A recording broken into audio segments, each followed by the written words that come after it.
এই জন্য একজন আলিম লিখেছেন, খেলার নামে চলছে এ কোন খেলা? এটা খেলা নয়। কিয়ামতের ময়দানে মানুষ দুনিয়াতে যাকে ভালোবাসবে তার সাথে উঠবে। আপনি যে খেলোয়াড়ের সাথে কিয়ামতের ময়দানে উঠতে চান, তার জার্সি কেন, তার আরো কিছু থাকলে সেটাও পরে। বিভিন্ন খেলোয়াড়দের জার্সি পরে নামাজ পড়লে নামাজ হবে। বিভিন্ন খেলোয়াড়দের নাম খচিত জার্সি পরে আমাদের অনেক যুবক ভাইরা নামাজ পড়ে। নামাজ হবে কিনা এই প্রশ্ন তো পরে। তার আগের প্রশ্ন হলো যে এই জার্সি গুলো মুসলমানের সন্তান ধারণ করতে পারে কিনা, পড়তে পারে কিনা। আচ্ছা, আপনার বাবাকে বা আপনার মাকে গালমন্দ করে কিংবা আপনার মায়ের সতীত্ব নিয়ে প্রশ্ন করে, এরকম কোন লোক যদি থাকে যে আপনার জন্ম নিয়ে বাজে কথা বলে, এই লোকটা যত ভালো পারফরমেন্স দেখাক যে কোনো সেক্টরে, তার সাথে কখনো আপনার হৃদ্যতা, তার সাথে কখনো আপনার সম্প্রীতি, তার ভক্ত হওয়া, তার ভালোবাসা, এটা কোনোদিনই সম্ভব। তিনি হয়তো স্বাধীন নাগরিক হিসাবে, স্বাধীন মানুষ হিসাবে তিনি তার মতো চলাফেরা করবেন, আপনি আপনার মতো করবেন। আপনি হয়তো নিজে তার উপর কোন প্রকার জুলুম বিচার করতে যাবেন না, আইন হাতে তুলে নিতে যাবেন না, বা দায়িত্ব আপনি নিজের কাঁধে তুলে নিয়ে কোনো কিছু করতে যাবেন না। সে যদি অপরাধী হয় আপনার চোখে, সে যদি ভুল পথে থাকে, আপনি সেটাকে অ্যাপ্রিসিয়েট করতে পারেন না। আজ আমরা গোলালো মুসলমান হয়ে গেছি ভাই। এই কথাগুলো হজম করার মতো ইমানের শক্তিও আমাদের নাই। মহাব্বত এবং ভালোবাসা, বিদ্বেষ হবে শুধু আল্লাহর জন্য। আপনি যদি অতি উদার হন এবং অতি উদার হয়ে আল্লাহর সঙ্গে কুফরি করে নিজেদের শরীরে এমন সব ট্যাটু অঙ্কন করে রেখেছে যেই ট্যাটুগুলো সরাসরি মুসলমানদের বিরুদ্ধে শত্রুতার স্বাক্ষর রাখে, প্রমাণ রাখে, এইরকম লোক, অথবা এই ট্যাটু আঁকা না থাকুক, এই মানুষগুলোকে আপনি পরম ভালোবাসা মায়া দিয়ে তাদের ভক্তি প্রকাশ করে তাদের জার্সি গায়ে পড়ছেন। আপনি যদি নিজেকে মুসলিম দাবি করে থাকেন, আল্লাহর জন্য নিজের আল্লাহর কাছে নিজেকে সমর্পণ করে থাকেন, আনুগত্যের মুহাম্মদ সাল্লাল্লাহু আলাইহি সাল্লামের উম্মত দাবি করে থাকেন, এটা কখনো আপনার জন্য শোভনীয় হতে পারে? আপনার ভালোবাসা বিদ্বেষ হবে কার খাতিরে? আল্লাহর খাতিরে। অতএব যে ব্যক্তি আপনার আল্লাহর প্রতি ঈমান আনে না, যে নিরীহ সমর্থন করে, সে যত ভালো খেলুক, যত ভালো পারফরমেন্স করুক, একজন মুসলমানের কাছে সে কখনো প্রিয় হতে পারে? এগুলো আজকাল আমাদের ভিতর থেকে হারিয়ে গেছে ভাইরা আমার। একটা কথা ফেসবুকে খুব জোরে সোরে উঠছে যে ভাই, শীতের মৌসুম চলছে, একটা জার্সি না কিনে, কোন খেলোয়াড়ের নাম ঘোষিত জার্সি না কিনে একটা গরিব বাচ্চাকে শীতের এক জোড়া মোজা কিনে দেন, এটা আপনার জন্য সার্থকতা হবে।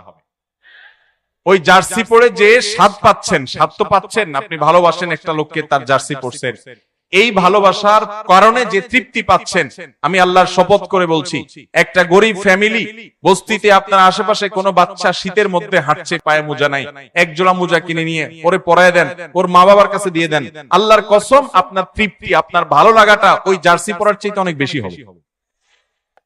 এসব কথা বললে আজকাল অনেকে বলে, তাহলে আপনারা এই মাইকে ওয়াজ বন্ধ করে খালি গলায় করেন, এই টাকাটা মানুষকে দান করেন। আপনারা লাইট দুইটা বন্ধ করে একটা দিয়ে টিম আলোর মধ্যে কথা বলেন। আপনি ভালো খানা খায়েন না, মাছ বাদ দিয়ে আপনি সবজি দিয়ে খান, খেয়ে দান করেন। ভাই, নিজের জন্য খরচ করা প্রয়োজন অনুযায়ী শরীয়তে জায়েজ না জায়েজ? আমার শরীরের জন্য, আমার চোখের জন্য যা দরকার সেটা আমি খরচ করতে পারি, আল্লাহ তাআলা সে অনুমতি দিয়েছেন এবং এটা যৌক্তিক। কিন্তু ভিনদেশী মানুষের পতাকা দিয়ে আমার দেশ ছেয়ে যাবে, যে দেশে এখনো শীতে, কনকনে শীতে, শহরে, গ্রামে, রাস্তার আশেপাশে, ফুটপাতে মানুষ শুয়ে থাকে, এটা কোনো বিবেকবান সমাজে হতে পারে? বাড়ির পুরো কালার পছন্দের দলের পতাকা দিয়ে উনি রং করেছেন, অথচ এই সমাজে বহু মানুষ একটুখানি মাথা গোজার ঠায়ের অভাবে ফুটপাতে শুয়ে কনকনে শীতের মধ্যে কাঁপছে। ঠিক না বেঠিক? আপনি আপনার দেশের জন্য, আপনি আপনার সমাজের জন্য, আপনার নিজের জন্য কিছু করতেন, তাও ভালো কথা। কোথাকার কোন কাফের মুশরিকের জন্য, কোথাকার কোন ভিনদেশী মানুষের জন্য আপনার এই মায়া মমতা, নিজের আশেপাশে অনেক কষ্টে থাকা মানুষ, তাদেরকে উপেক্ষা করে, আর তাদেরকে উপেক্ষা করেন বা না করেন, আপনি নিজের জন্য কিছু অন্তত করেন। এই অর্থহীন খরচকে কোন অবস্থাতে সমর্থন করা যায়?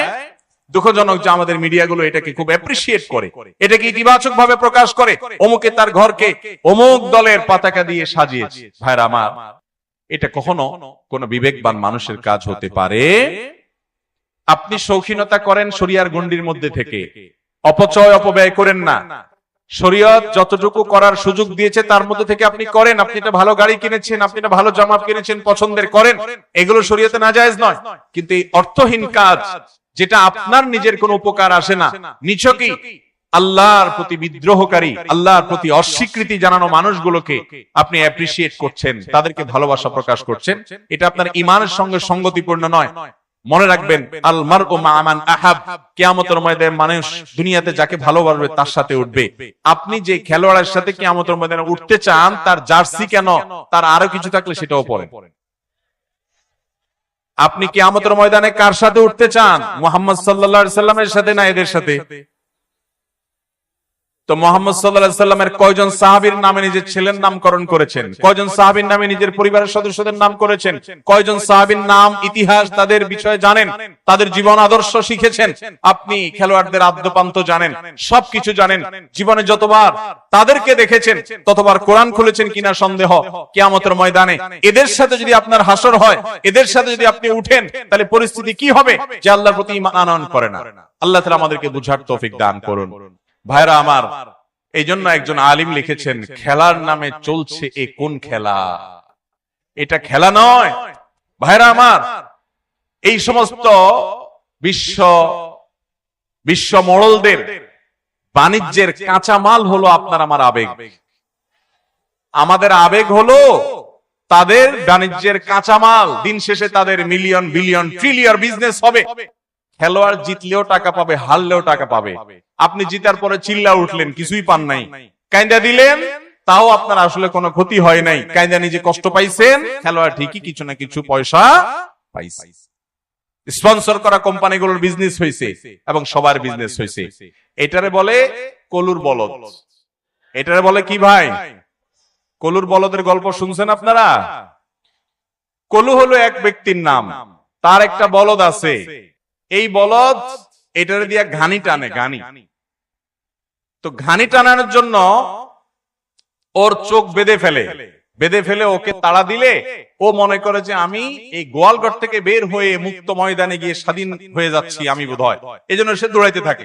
ওই স্বপ্ন দেখে সে দৌড়াইতে থাকে, আর যে কলু বলদের মালিক সে তারে পিটাইতে থাকে আর হইঠইট করে। সে মনে করে আমি যাচ্ছি, কত মাইল যেন চলে গেছে। এই ফাঁকে তারে দিয়া তাড়ায়া কলু কি করে, ওই যে ঘানিতে যে আপনার সরিষাগুলো দিছে, সরিষা থেকে তেল হচ্ছে, ফোটায় ফোটায় তেল পড়তেছে আর তার পয়সা হচ্ছে।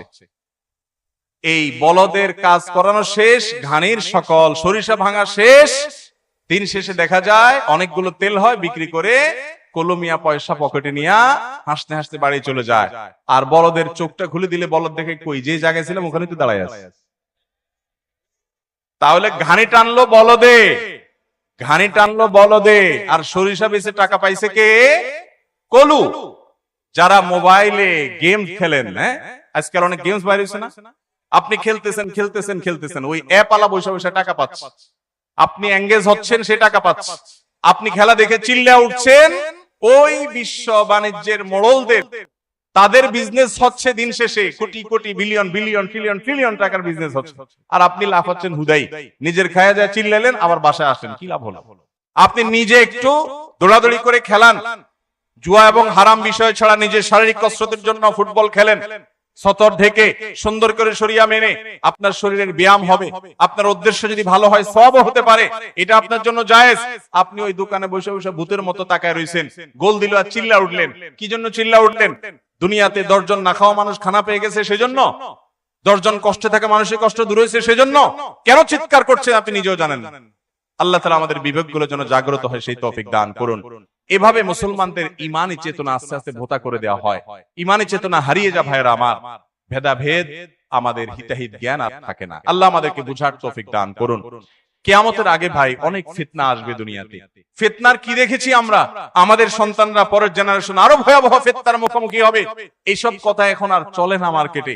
আমি যে কথাগুলো বলছি, এই কথাগুলো আমাদের যুবকদের কাছে অপ্রিয়। বলে কি মৌলবী, খেলা দেখবো, বিনোদন করবো, সেখানেও ফতোয়াবাজি। মুসলমানের জীবনে আল্লাহর নির্দেশের বাইরে কোনো কিছুই যেতে পারে। আপনি মুসলিম মানে নিজেকে পরিপূর্ণ সমর্পণ করেছেন, অতএব এর বাইরে কিছুই যাবে না। আল্লাহ আমাদের সবাইকে আল্লাহর আনুগত্য পরিপূর্ণভাবে করার তৌফিক দান করুন।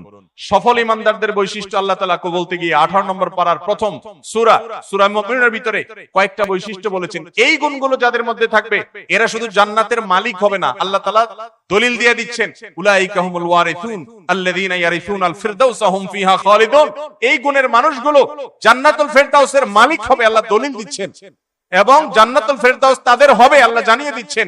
সেই গুণগুলোর ভিতরে একটা গুণ হলো ওয়াল্লাযীনা হুম আনিল লাগবি মুরিদুন, বেহুদা কাজ থেকে যে বেঁচে থাকে, এই খেলাধুলার পেছনে দৌড়াদৌড়ি করা, ফলো আপ করা, এগুলা সেরকম বেহুদা কাজ। তবে কোন খেলোয়াড়ের নাম খচিত জার্সি পরে নামাজ পড়লে নামাজ হয়ে যাবে, কিন্তু এটা অনুচিত এবং মাকরুহ। আর যদি ছবি থাকে তাহলে সেক্ষেত্রে এটা আরো ডেঞ্জারাস, বাট ফরজ আদায় হয়ে যাবে কোনো মতে। আল্লাহ আমাদের বুঝার তৌফিক দান।